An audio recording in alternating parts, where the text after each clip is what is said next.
Boa noite.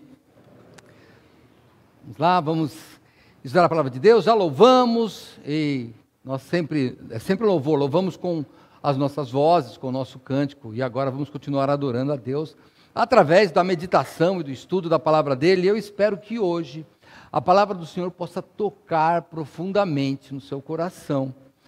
Nós em poucas semanas chegaremos aí na Páscoa, né? A festa da Páscoa, e eu vou começar a falar sobre esses últimos momentos de Jesus Cristo. Antes do nosso musical, eu ainda vou falar disso. Então, vamos pensar, quando pensamos em Páscoa, nós voltamos lá para o Êxodo, né? Onde a Páscoa é o primeiro mês do calendário judaico da época, né? A Páscoa é quando eles são libertos da escravidão do Egito. Então ali seria uma nova vida para eles, a liberdade da escravidão. Então como é que isso acontecia? Tinha um cerimonial, né, descrito, onde o Senhor Deus instrui através de Moisés que a Páscoa seria comemorada assim: seria pego um cordeiro, né, sem mácula, do rebanho. Eles iriam comer com ervas amargas, iam comer prontos para sair, prontos, irmãos, vestidos para sair, como vestidos assim, olha, é certeza que vocês vão, então já pode pôr a roupa. Sabe aquela história da criança? Mãe, já me troca para sair? Já se troca porque você vai sair. É assim, então já fica pronto. E depois, ele disse, você vai pegar esse cordeiro, matar esse cordeiro para comer, e você vai pegar o sangue dele e passar no batente das portas, Moisés. E aí, quando o anjo do Senhor passar, por quê?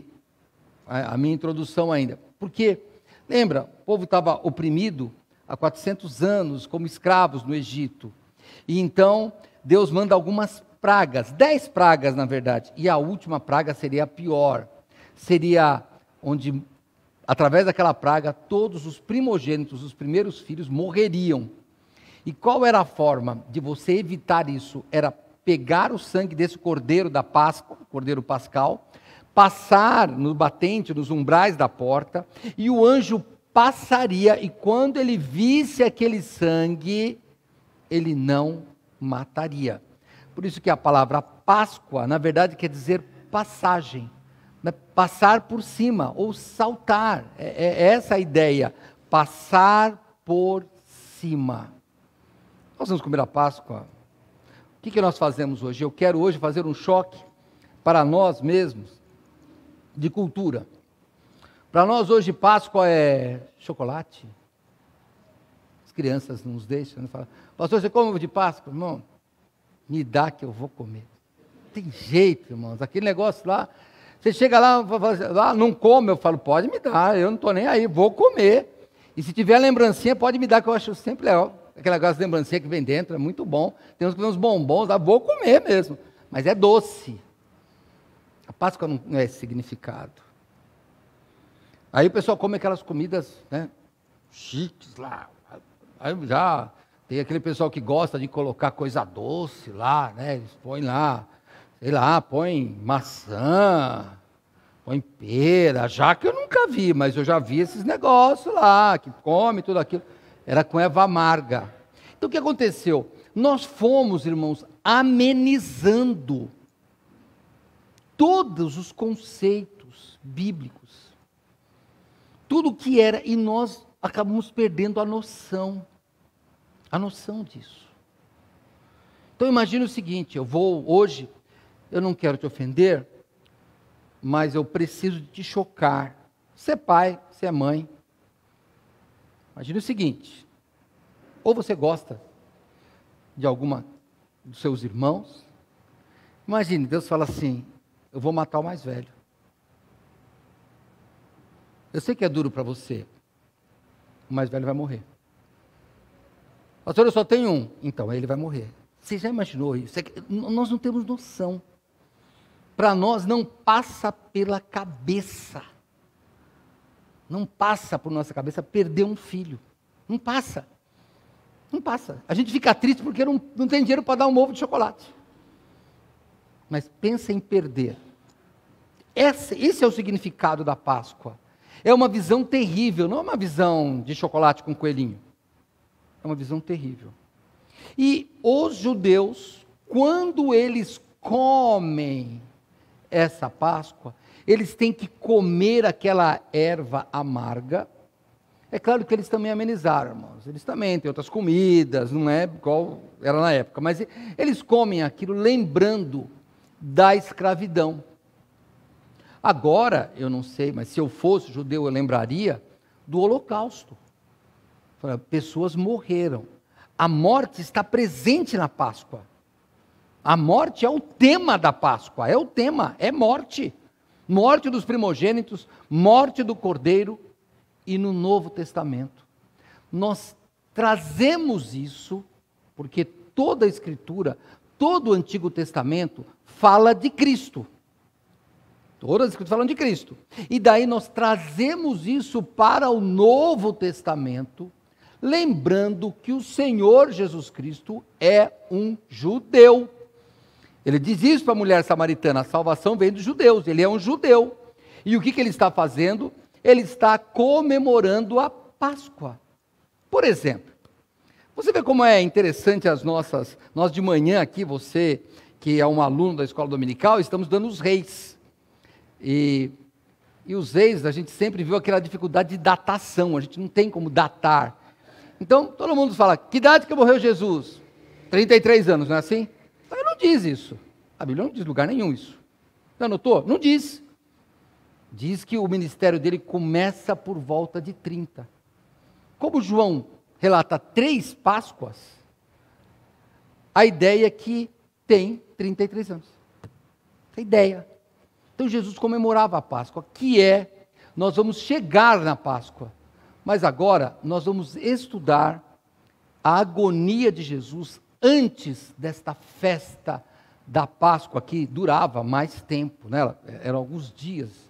Então Jesus está tomando a ceia, ele institui a ceia do Senhor que nós tomamos hoje, e então ele vai orar, porque está chegando a hora dele.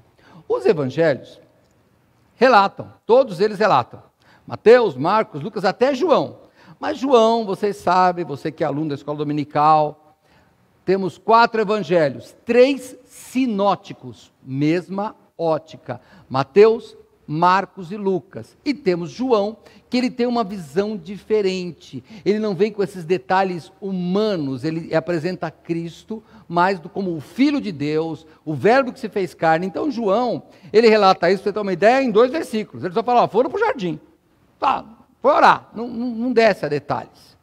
Mas nós vamos pegar hoje um relato que não é tão extenso como Mateus ou Lucas, e nem tão resumido como João. Vamos para Marcos. Marcos capítulo 14, uma vez que você já pegou aí o jeito, Marcos capítulo 14, abra aí por favor, nós vamos ler a partir do verso 32, deixa aberto aí, só para você ter uma ideia, nós vamos falar hoje só sobre um trecho que, olha como João, né, João é outra visão, não precisa de ir lá, eu vou só ler como é que João relata isso em João 18, Tendo Jesus dito isso, saiu com seus discípulos para além do ribeiro de Cedron, onde havia um jardim, no qual ele entrou e seus discípulos. Pronto, acabou. João só fala isso. Vamos pegar Marcos, estudar. Marcos capítulo 14, verso 32. E foram ao lugar chamado Getsêmani, e disse aos seus discípulos, assentai-vos aqui enquanto eu oro. E tomou consigo a Pedro e a Tiago e a João, e começou a ter pavor e a angustiar-se. E disse-lhes, a minha alma está profundamente triste até a morte. Ficai aqui e vigiai.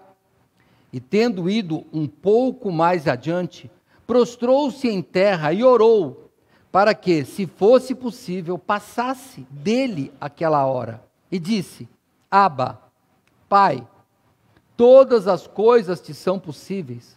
Afasta de mim esse cálice. Não seja, porém, o que eu quero, mas o que tu queres. E chegando, achou-os dormindo e disse a Pedro, Simão, dormes? Não podes vigiar 1 hora?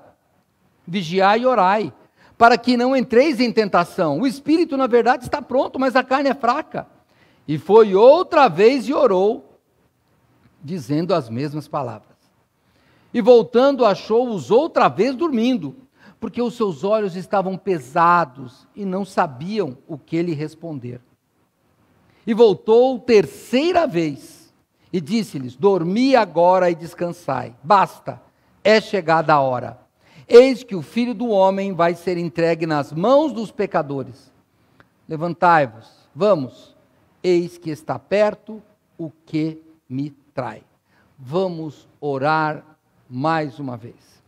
Senhor Deus, muito obrigado. Pedimos ao Pai pelo estudo desta noite, que nós possamos, ó Pai, tomar muito a sério a Tua palavra e possamos, Senhor Deus, meditar na aplicação dela em nossa vida. E o que pedimos, ó Pai, em nome do Senhor Jesus. Amém. Lá então, irmãos, vamos estudar então. O relato de Marcos diz assim, eu vou ler de novo só os primeiros 2 versículos para a gente dar início, tá? Depois, ou melhor, e foram a um lugar chamado Getsêmani, disse aos seus discípulos: assentai aqui enquanto eu oro. E tomou consigo a Pedro e a Tiago e a João, e começou a ter pavor e a angustiar-se. Vamos lá. Getsêmani, na verdade, ele fica no pé do Monte das Oliveiras. O nosso texto é Marcos, mas eu vou nos paralelos hoje, tá bom? Então, eu vou ficar indo em Lucas e em Mateus para a gente se entender. Mas se você não for, eu estou lendo. É o mesmo relato, só que cada escritor evangelista, ele retrata uma visão que Deus deu para ele. Então, por exemplo, nós sabemos que esse Getsêmani, ele fica no Monte das Oliveiras.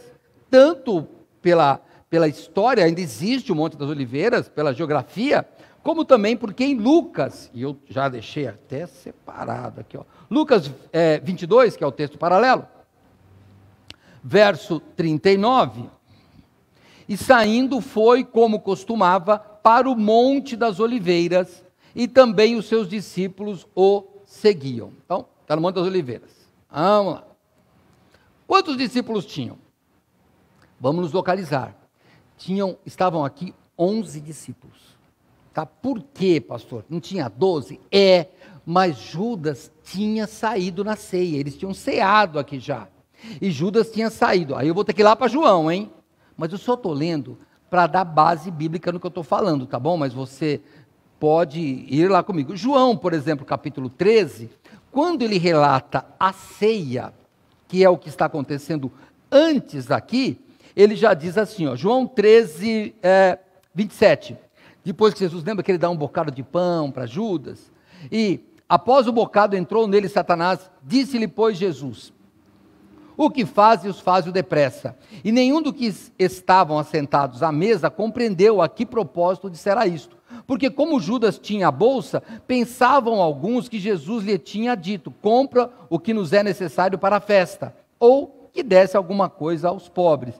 E tendo ele tomado o bocado, saiu logo e já era noite. Então aqui a gente já tem algumas informações. Estavam no Monte das Oliveiras, só tinha 11, Judas tinha saído já. Nós sabemos que ele saiu para quê? Saiu para entregar Jesus. Então tem 11 discípulos aqui. Para um lugar, como Lucas fala, como eu já falei, já li agora, para um lugar onde eles costumavam ir. Chegando lá, eu imagino a seguinte cena. Ele chega no Monte das Oliveiras, ele deixa 8 discípulos lá, e vai mais adiante com 3. Pedro, Tiago e João, que são os amigos os discípulos mais chegados a ele, mais íntimo a eles, tá bom? Então, era isso que eles estavam fazendo lá. Eles vão nesse jardim chamado Getsêmani, que Getsêmani quer dizer prensa de óleo. Na verdade, era o lugar onde se fazia o azeite. O azeite ainda é hoje uma riqueza em Israel. O azeite servia para fins medicinais, servia para alimento, o azeite servia para acender a menorá, né? Acender o castiçal. Então, o azeite era muito importante. Então, ele vai lá, ele fica com esses 3 mais íntimos no jardim do Getsêmani, e eles estão orando. Então, está de noite, ele está lá mais dentro do jardim, embora ainda um lugar público, mas que não tem gente ao redor, está só ele e mais esses 3, e estava de noite, e mais uma informação que nós podemos ter deste quadro que eu estou aqui pintando para os irmãos. A noite era fria. E onde que nós vamos pegar isso? Em João. Lembra quando Pedro, ele fica olhando de longe lá, e o pessoal fala assim para ele, você era um galileu. João relata que estava com frio, eles estavam em volta de uma fogueira. João capítulo 18, se tiver muita referência, pastor, eu não consigo acompanhar, não tem importância não, assiste de novo, aí cada vez você para o vídeo, aí passa de novo. Aí. João 18, diz assim, ora, estavam ali os servos e os servidores que tinham feito brasas e se aquentavam, porque fazia frio, e com eles estava Pedro aquentando-se também. Lembra, aqui Jesus já está preso, tá? Estão ali na fase inicial de julgamento, lá no Sinédrio ainda. Então nós sabemos que estava frio, e ele estava ali, Jesus, com esses discípulos. E aí, a Bíblia relata algo que é interessante para nós, volta para Marcos, que é o nosso texto. Veja, no verso 33, diz assim, e tomou consigo a Pedro, a Tiago e a João, os outros ficaram um pouquinho mais longe, e começou a ter pavor e angustiar-se, e disse-lhes, a minha alma está profundamente triste, até a morte, ficai aqui e vigiai. Irmãos, nós já falamos, pastor Neil aqui, a morte nunca foi desafio para o cristão.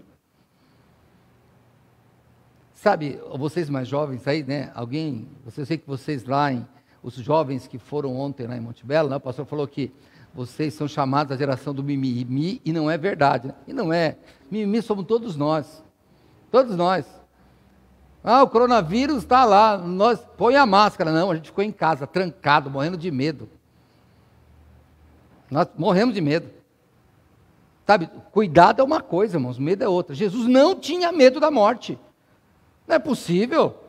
Irmãos, vários e vários mártires, irmãos, morreram queimados. Alguns disseram assim, não amarra não. Vai queimado vivo. Não amarra não, porque eu não vou fugir. Pode deixar queimar. 2 homens da Inglaterra, 2 cristãos, foram condenados queimava vivo o negócio lá, hein? Um olhou para o outro, isso em 1555, não lembro o nome deles agora, eu sei da história. Um olhou para o outro e falou, imagina que é eu e Neil. Estamos queimados vivos lá, eu falo, Neil, fica tranquilo, estamos acendendo uma chama que ficará acesa por muitos anos, e realmente reavivaram a Inglaterra com a morte deles. Então, por quê, irmão? Porque o evangelho é sério. Você não está aqui por causa da sociedade, você não está aí assistindo em casa porque não tem mais nada o que assistir. É porque o evangelho é sério. O evangelho cuida da minha vida e da sua vida eternamente. Não é brincadeira.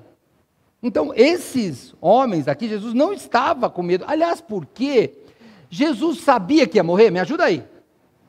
Sabia.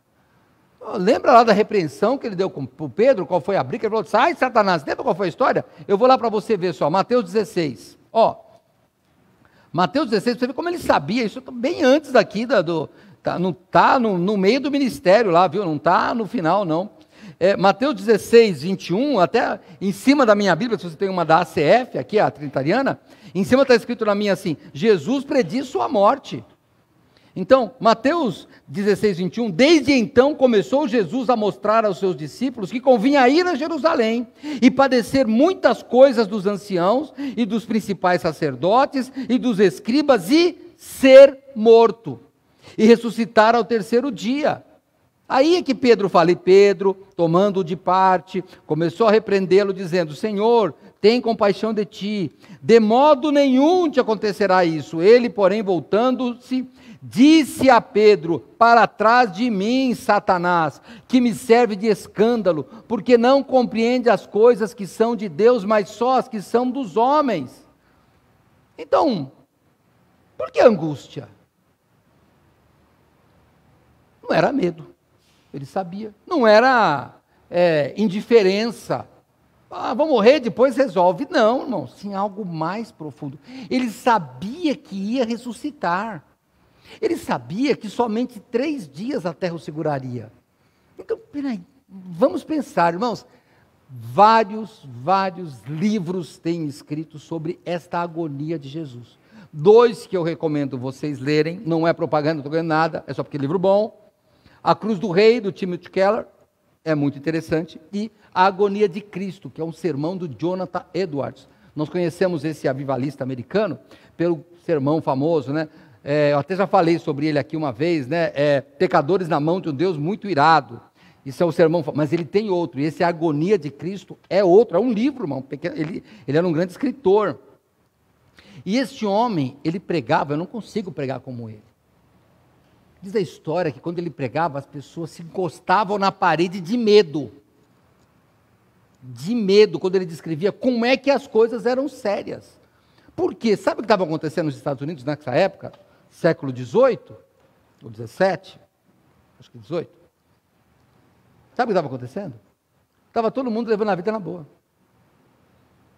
Não nós que levamos a sério, levamos a vida na boa.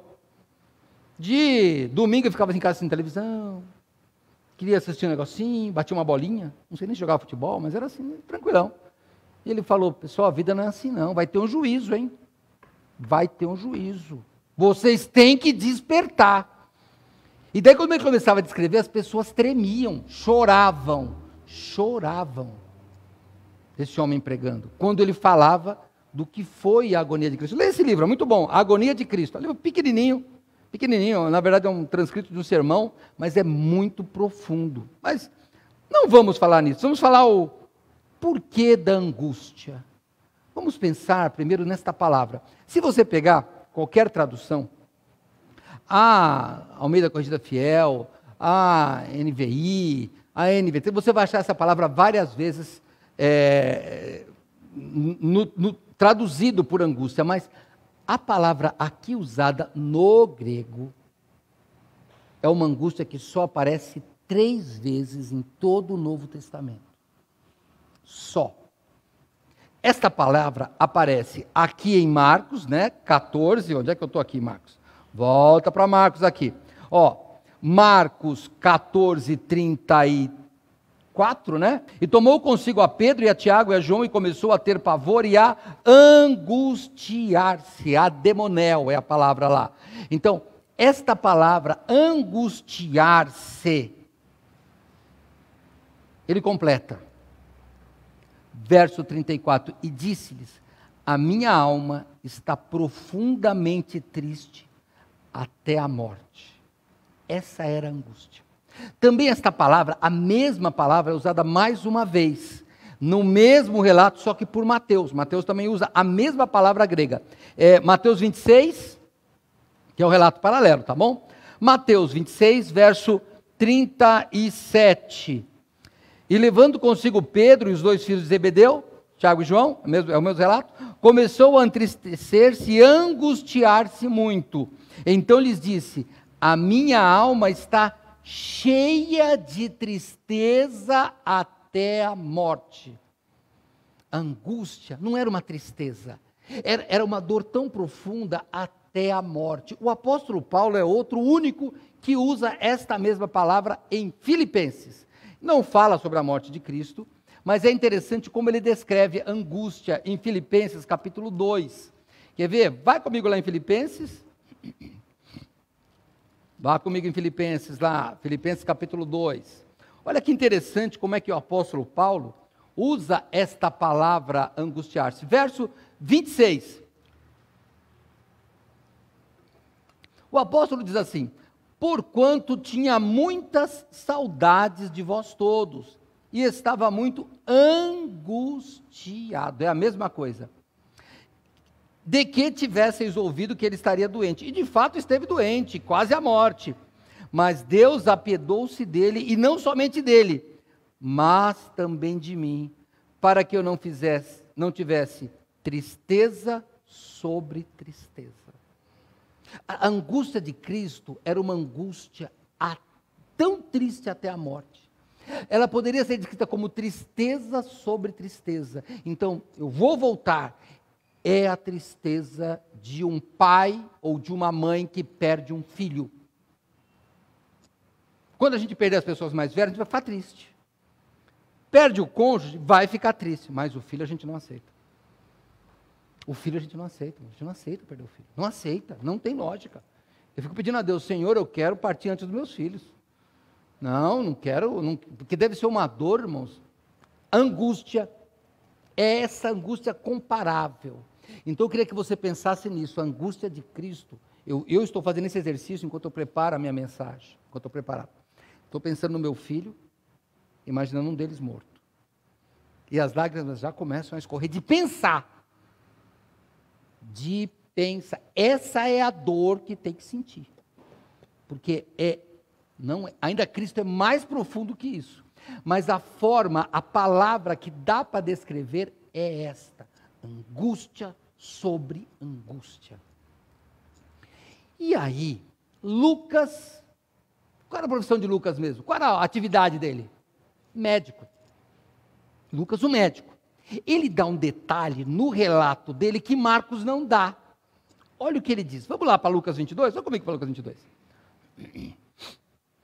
Essa tristeza de Jesus, Lucas, o médico, descreve assim. Lucas 22, verso 42. Eu vou ler o 41, perdão, eu gosto, só para dar sentido, não pegar a frase no meio. E apartou-se deles acerca de um tiro de pedra, é o mesmo relato, tá? E pondo-se de joelhos, orava, Lucas é o único que fala que ele estava de joelho, mas é certeza porque ele falou, dizendo: Pai, se queres, passa de mim este cálice. Todavia, não se faça a minha vontade, mas a tua. E apareceu-lhe um anjo do céu que o fortalecia. E posto em agonia, orava mais intensamente. E o seu suor tornou-se como grandes gotas de sangue que corriam até o chão. Esse que Lucas relata é o que é conhecido por hematidrose. Ó, biomédica aí, ó. Hematidrose, é isso. Sabe o que é isso daqui, ó? Isso daqui, os cientistas estão estudando. Recentemente aconteceu isso na Itália com uma moça. Recentemente aconteceu isso com ela. E tem até fotos dela. Procura na internet aí esse nome aí que você vai achar. É com H, viu? É hematidrose. Os cientistas acham que você tem um estresse tão grande emocional que os vasos capilares, os vasos que estão debaixo das glândulas de suor, das glândulas chamadas sudoríparas, eles rasgam, eles explodem e o sangue vem para o suor. De tamanho estresse. Só Lucas relata isso. E você vê que isso foi tão forte, que o que é que Lucas, o médico, fala? Ele diz aqui no verso 43 do capítulo 22, e apareceu-lhe um anjo do céu que o fortalecia. Olha a sequência de Lucas. Verso 44 do capítulo 22, e posto em agonia, orava mais intensamente. Verso 42, né? Como é que ele ora? Pai, se queres, passa de mim esse cálice, todavia não faça a minha vontade, mas a tua. E apareceu-lhe um anjo do céu que fortalecia. Por quê? Porque a resposta foi não. A resposta foi não. E esse não foi tão profundo, porque nós estamos vendo aqui, irmãos, Jesus, o Filho do homem. Quem morreu não foi Deus. Quem morreu foi o homem, a natureza humana, senão era fácil. Era fácil se ele morresse como Deus, porque Deus não morre. Fingia lá, não, ele morreu como homem. Então, quando ele pede, afasta de mim esse cálice, Lucas deixa entender, porque é um homem inspirado por Deus e inteligente, não precisa dizer o que o pai falou. O pai falou assim, ó, te mando um consolo só. Mas não adianta. depois que o anjo o consola, Jesus já tem a certeza do não. Deus não vai afastar o cálice. E o que acontece? A partir daí, o evangelista diz que ele teve a hematidrose. A partir do não, ele fala, agora não tem mais jeito. Aí a angústia aumenta, aumenta e aumenta. Você que já teve eu vou sempre falar do filho porque eu estou indo na Páscoa, onde foi instituída por causa do primogênito, tá bom? Pastor, você está apelando emocionalmente, é porque é emocional a história. Não dá para você escutar uma história assim. É como nós, sabe como é que nós assistimos? Pode ser que seja só eu? Vamos lá. Há um mês atrás, estávamos horrorizados com a guerra da Rússia e a Ucrânia. Agora é mais uma notícia. Sou só eu? Ou vocês também estão nessa? Agora é uma notícia, irmãos. A não ser que a gente acompanhe um refugiado. Aí sim. Quando ele vai lá e fala, olha, meu filho morreu na guerra, meu pai morreu na guerra, minha família está lá na guerra. Aí você vai sentir. Mas agora passou. E depois de alguns anos, comendo ovo de chocolate e comendo carne assada, e com fruta, não com erva amarga, a gente vai deixando de esquecer. Mas não é isso. A Páscoa é para ser amarga. A Páscoa era a morte do filho. Jesus estava tão angustiado que suou sangue. Estouraram os vasos dele de sangue. As veias, né? Tem outro nome? Artéria? Não sei. Bahia, depois pergunta para a Priscila lá. Mas é alguma coisa desse tipo. Estourou lá dentro. De tamanho estresse. Aí fica perguntando. É uma pergunta que a gente tem que fazer. Mas, por quê? Jesus não sabia que só duraria 3 dias? Talvez menos. Porque depois que ele morreu, Pedro diz que ele foi até o lugar dos mortos lá, e talvez não estivesse tão sofrendo, então talvez tenha sido menos. Tenha sido uma fração de segundo. E por que a angústia é tão grande, se ele tinha a certeza da ressurreição? Por que a angústia é tão grande, se ele sabia que o cálice não duraria eternamente? Por que tamanha angústia? Vamos pensar? Olha lá, volta para Marcos, capítulo 14, verso 35. E tendo ido um pouco mais adiante, prostrou-se em terra e orou, para que, se fosse possível, passasse dele aquela hora. E disse a Abba, quer dizer, paizinho, Pai, todas as coisas te são possíveis. Afasta de mim esse cálice. Não seja, porém, o que eu quero, mas o que tu queres.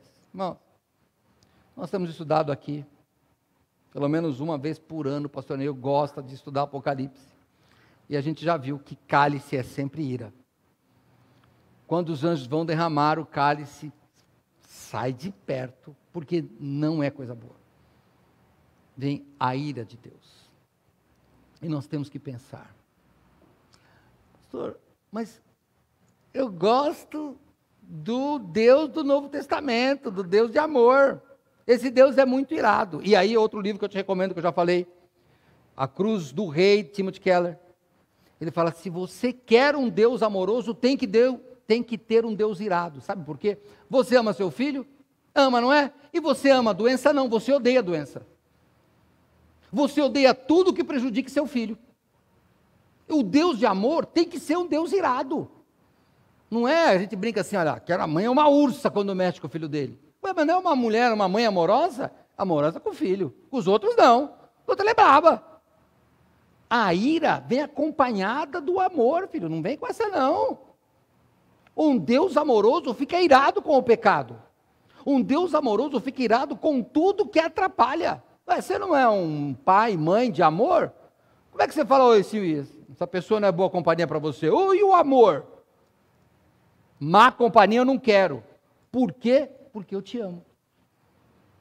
Dá para entender? Você fica irado porque você ama. É esse o Deus de amor, que nesse livro que eu lhe falei, Timothy Keller representa muito bem isso. Tem que querer um Deus irado com o pecado e amoroso. E quando ele fala do cálice da ira que vai cair, nós vamos lá, vou entrar na seara aí do pastor Neil, em Apocalipse 14.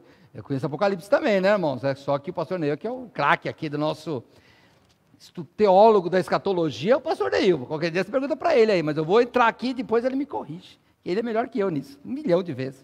Olha, Apocalipse 14, verso 7. Dizendo com grande voz, é um anjo aqui, né? Temei a Deus e dai-lhe glória, porque é a vinda a hora do seu juízo. E adorai aquele que fez o céu, a terra e o mar e as fontes das águas. E outro anjo seguiu dizendo, caiu Babilônia, aquela grande cidade que a todas as nações deu a beber o vinho da ira da sua fornicação. E seguiu o terceiro anjo, dizendo com grande voz, se alguém adorar a besta e a sua imagem, e receber o sinal na sua testa ou na sua mão, também este beberá do vinho da ira de Deus, que se deitou, não é que Deus se deitou, é o vinho que se derramou, né? Lembra que eles usam essa expressão, deitar, né? Ó, que se derramou no cálice, né? Não misturado no cálice da sua ira, e será atormentado com fogo e enxofre diante dos santos anjos e diante do Cordeiro. E a fumaça do seu tormento sobe para todo sempre. Não são 3 dias. Não vai, é todo sempre. E não tem, eles não têm, está com acento aqui, no plural, e não tem repouso nem de dia nem de noite. Os que adoram a besta e a sua imagem, e aquele que receber o sinal do seu nome. Irmãos, a ira de Deus não é brincadeira, porque a ira de Deus não tem fim. Quando você não tem Cristo, a condenação é eterna. Você pode falar, eu não acredito nisso. Não posso fazer nada. Não posso fazer nada, não posso. Posso não. A pessoa chega na beira do prédio, eu falo, se pular, você vai se esborrachar lá embaixo. Eu não acredito, então pula. Eu faço o quê? Só pensa uma coisa. Imaginar que o inferno não existe. Tá bom. Estávamos comentando esse dia, né, pastor Nil? Por honesto, no meu discurso honesto, eu sempre tenho que admitir que posso estar errado. Então tá bom, não existe inferno. Tranquilo. Morreu, acabou, pastor. Não acredita. Que resolvido. Tá bem. Se eu e você morrermos e... Olha, é só para admitir, não tira do contexto, hein? Eu tenho certeza de que tem uma vida depois dessa. Mas eu tenho que admitir realmente só admitindo para efeito de exemplo, tá? Só para argumentação, eu tenho que admitir que não existe inferno. Então eu estou admitindo, não existe inferno. Tudo bem, morreu, acabou. Eu e você, vamos lá, os ossinhos. Vai tudo ficar apodrecendo, vão virar pó e acabou. Olha que legal. O problema é, e se existir, você tem um grande problema. Se existir, o negócio está feio para o seu lado. A frigideira não acaba o gás, não. Pode parar de importar gás da Rússia, não importa, não vai parar. Vai ficar fritando eternamente. Será que Deus é tão duro? É. Jesus, o que aconteceu? Por quê? Porque ele sabia, irmãos, que naquela hora, a ira de Deus seria o desamparo dele. É isso que Jesus viu. Ele viu uma coisa que ele já anteviu, porque Deus mostrou para ele, por isso que ele orava, que ele não ia escapar de ter um segundo que seja longe da glória de Deus. Tanto que, em Marcos mesmo, volta para Marcos lá, vamos voltar para Marcos. Cadê meu Marcos aqui? Mateus, Marcos. Está aqui. Marcos, mas agora se você for deixa eu ver onde é que eu estou aqui, capítulo 15, quando ele já está sendo crucificado, Marcos 15, verso 34, e a hora nona Jesus exclamou com grande voz, dizendo, Eloi, Eloi, lama sabactani, que traduzido é, Deus meu, por que me desamparaste? Esse era o problema do Senhor. Irmãos, um segundo sem a presença de Deus é a pior desgraça que alguém pode ter. É o pior castigo que pode ter. Esta é a razão de Jesus. Como ele ficaria um segundo longe da glória de Deus? E sabe o que nós fazemos? Não, deixa para lá. Eu vou seguindo minha vida e depois Deus faz o que Ele quiser comigo. Não brinca. O castigo é eterno. O castigo é eterno. Se você não acredita, o inferno existe. E se você acha que não, só tem um problema. Quando descobrir, será tarde demais. Sabe, seguro, que a gente nunca acha que acontece com a gente? Nunca acontece com a gente, até que acontece. Acho que não tem nenhum bombeiro aqui. Alguém aqui já teve a casa que pegou fogo aqui em São Paulo? Só uma, né? Os bombeiros atendem mais de 80 chamados por dia de incêndio. A gente acha que não pega fogo, não pega um monte. A minha casa fica perto do caminho dos bombeiros. É toda hora passando bombeiro lá. É muito incêndio que a gente não percebe. Só acontece com os outros? Acontece com a gente também. O inferno é algo muito sério. E qual é a reação? Que é onde eu quero chegar hoje. Marcos capítulo 14, volta lá para o nosso texto, verso 37. E chegando, então, ele está falando, Senhor, tá bom, eu vou passar por isso, seja a tua vontade. No verso 37, Jesus volta. E chegando, achou-os dormindo. E disse a Pedro, Simão, dormes? Não podes vigiar uma hora? Vigiai e orai para que não entreis em tentação. O espírito, na verdade, está pronto, mas a carne é fraca. E foi outra vez e orou, dizendo as mesmas palavras: passa de mim esse cálice. E voltando, achou-os outra vez dormindo, porque os seus olhos estavam pesados e não sabiam o que responder-lhe. E daí Jesus foi uma terceira vez, e voltou terceira vez e disse-lhes: dormi agora e descansai. Basta, é chegada a hora. Eis que o Filho do Homem vai ser entregue na mão dos pecadores. Vamos lá. Os discípulos não conseguiam ficar com os olhos abertos. Um sono profundo. Pastor, a noite estava fria, né? Estava, pode ser isso. Mas sabe, eu tenho que voltar. Eu peguei Marcos, irmãos, para eu poder fazer os irmãos fazer exercício, que é o mais simples, é o menos dramático. Porque Lucas é dramático.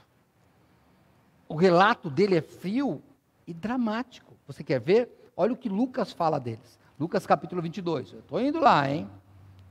Lucas 22, 45. E levantando-se da oração, veio para os seus discípulos e achou-os dormindo de tristeza. Isso é que está na Almeida Corrigida Fiel. A Nova Versão Internacional diz que eles estavam dominados pela tristeza. Eles não aguentaram. Enquanto Jesus, o estresse de Jesus, fez com que Jesus humano derramasse gotas de suor e sangue, os discípulos, o estresse deles, deu sono. Sabe que eu já fiz tratamento de psiquiatra quando eu era recém-casado? Tinha um estresse. E sabe o que acontecia? Eu dormia. Já fiz, muitos anos. E o médico falou assim: senhor, bebe? Não. Usa droga? Não. Fuma? Não. Falou, por isso. O que o corpo faz? Olha que interessante. O corpo, ele tem que desligar. O corpo tem que desligar. Quando o estresse é muito, o que ele faz? Ele fala, se a pessoa usa droga, ele tem um escape. Se fuma, você que já fumou sabe disso, tem um escape. Se bebe, tem um escape. E a gente que não faz nada disso? O corpo fala, vou desligar. Então eu dormia. Eu sei o que os discípulos passaram. O estresse era grande que eu dormia. Perdia as horas, assim, não chegava a perder porque eu acordava, tinha que trabalhar.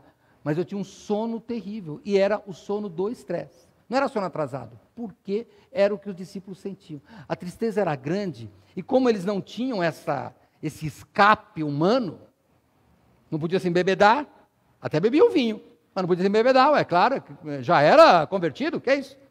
Aí o que eles faziam? Eles dormiam, então eles dormiram de tristeza. O estresse deles foi tristeza. Não chegava ao que Jesus sentiu. Chegava, porque eles não tinham ideia do que era ficar longe, do que significava a morte de Jesus, ficando longe da glória do Pai. Eles não tinham ideia do que era. Irmãos, o caminho da cruz é um caminho que exige sacrifício. Exige sacrifício. A gente não vai fazer o que no passado fizeram. Sabe esse Jonathan Edwards, que você que estudou teologia ou já leu, sabe quem é. Ele foi pastor da igreja do avô dele. Sabe o que ele fez, pastor? Ele foi dar ceia. Olha, se a gente fizesse isso aqui, hein? Não pedia perdão, não. Ele falou assim, olha, eu só vou dar ceia para quem mostrar fruto digno de arrependimento. Metade da igreja ficou sem tomar ceia. O que aconteceu? Expulsaram ele da igreja. Ele foi convidado a se retirar. Sai da igreja. Ele falou, se eu não ver fruto, você não é convertido. Sabe por quê? Porque ele falou, esse negócio de vir chorando, isso não muda a vida de ninguém, não. Quero ver fruto. Porque dizer, na Bíblia não tem isso, que a pessoa vem chorando aos pés de Cristo. Não. Tem mudança de vida. Vai, não peques mais. Na próxima ceia eu vou deixar o Neil dirigir, eu não vou entrar nessa, hein? Vou deixar ele lá resolver esse problema com vocês aí. Mas já pensou? A gente fala, toma a ceia, de qualquer jeito pede perdão, e ele não vai tomar. E aí era difícil, né? Uma cidade pequena, naquela época toda a cidade era pequena, né? Vai falar que a pessoa não vai tomar e contar o que ela fez errado? Não tem jeito. Mas, irmãos, é só para dizer que é sério. A vida cristã é séria, a salvação é séria, o inferno é sério. A gente está brincando. A salvação é algo muito sério. Sabe o que Jesus fala no final? Vamos para o final, verso 41. Depois que ele vem 3 vezes. Ele disse, pode dormir agora, hein? E descansa. Chega, porque chegou a hora. Eis que o Filho do Homem vai ser entregue nas mãos dos pecadores. Levantai-vos, vamos. Eis que está perto o que me trai. No outro evangelho vai dizer que enquanto ele estava falando, o Judas já estava chegando.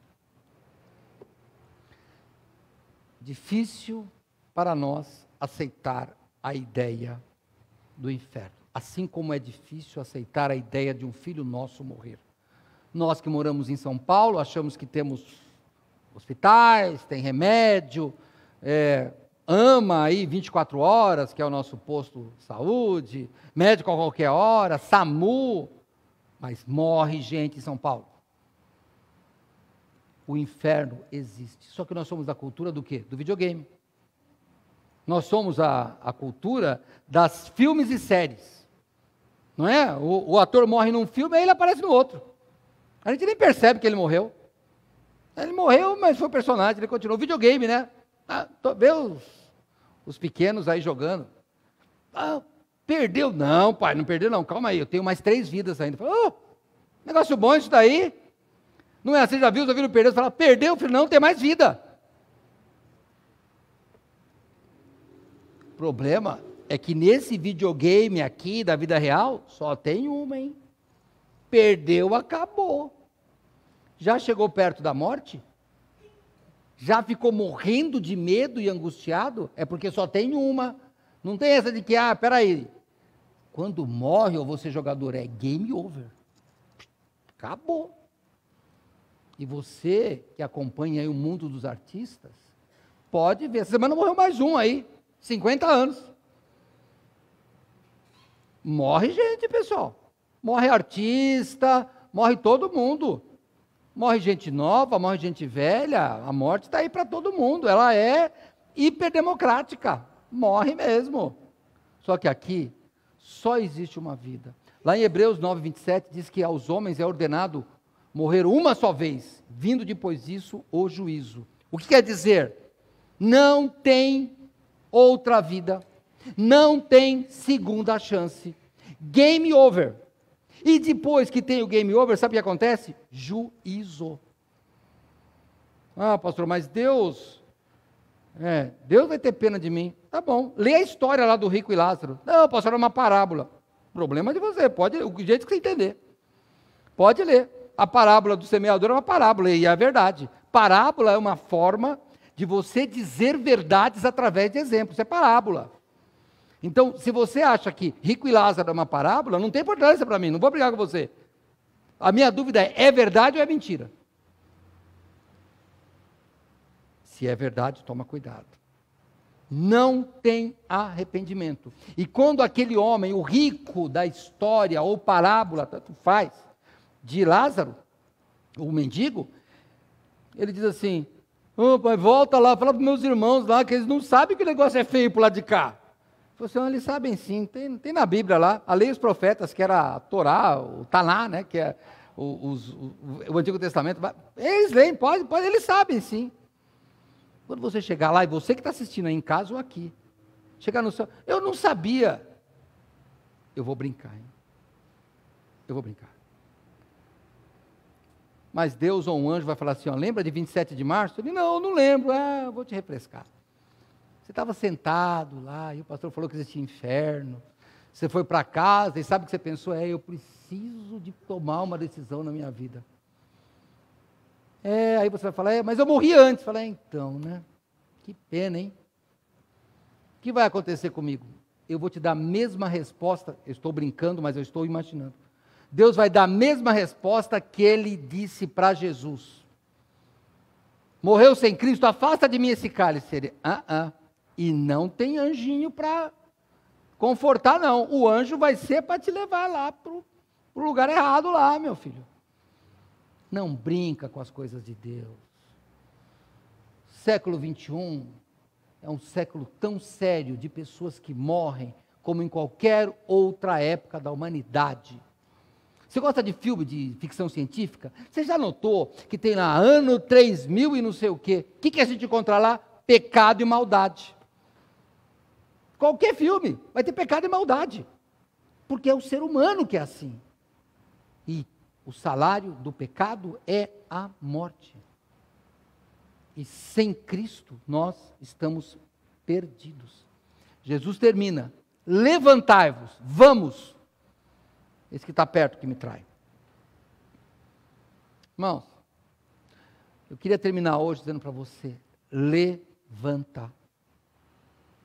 Não fica esperando. Não acha que você vai viver mais 30, 40 anos. Não importa a sua idade. Você que é pai, que é mãe, lembra o seu filho, sim, o seu filho. Deus matou os filhos, quer dizer que se eu fosse egípcio eu ia morrer? Ia morrer. Só se você passasse o sangue na porta. Não tinha outra escapatória. Pastor, todos os egípcios morreram? Não. Lá no deserto tinha muito egípcio que se converteu. Tinha muito egípcio que se converteu lá. Claro, tinha muito egípcio. Sai dos evangelhos comigo. Efésios 5, 14. Por isso diz, desperta, tu que dormes, e levanta-te dentre os mortos, e Cristo te esclarecerá. Portanto, vede prudentemente como andais, não como nécios, mas como sábios. Não precisa acreditar em Deus, só que a Bíblia diz que isso é tolice. Neciedade. Nécio é tolo, é sem senso. Seja sábio. Se você está aqui é porque você acredita na Bíblia. Se você acredita na Bíblia, você acredita no céu e no inferno. Se você acredita na Bíblia, você acredita na salvação e na condenação. E se você acredita na Bíblia, você tem que decidir. E eu vou te pedir, levanta, decide. Se Deus tocar hoje no seu coração, decida.